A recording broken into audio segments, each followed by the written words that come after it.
In closing with this chapter, we've learned a lot of techniques. We've learned basic techniques when we've played with the style guide, really simple. We've just learned a pile of really complicated techniques that are a lot of fun and give us a lot of dynamic nature in CSS.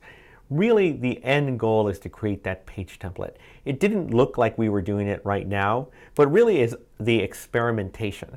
The next step for you is to take everything that you've learned, open up your own HTML and page template, and begin to assemble little by little what it's going to look like.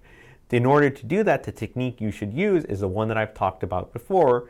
When you get flat artwork, now that you know that you can create transparency, now that you know that you can create dropped shadows and rounded corners and opacity, you can create columns that are all designed in CSS, you can use floats and margins and patterning and actually positioning to create layers.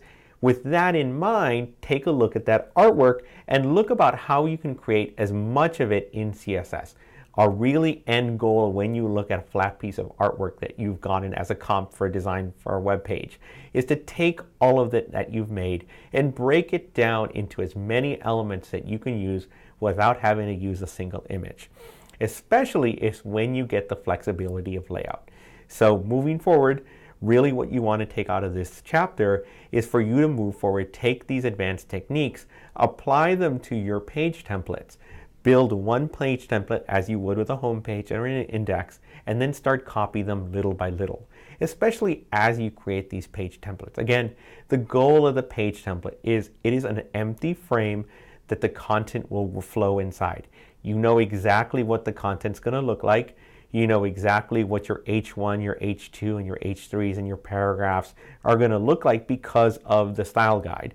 So you really are going to have the style guide work together with the page template.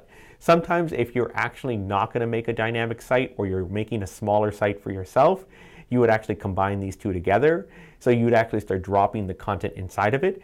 If we've done our job correctly and in the style guide itself already assigned a lot of these patterns, as you put in H1s or H2s or paragraphs in the global tags will handle a lot of that work for you.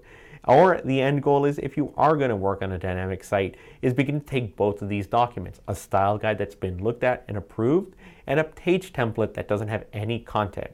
I always say, don't put content, don't put images or text in, because you really want to focus on using simple dummy simple dummy text and some dummy images to get the flow of the page right.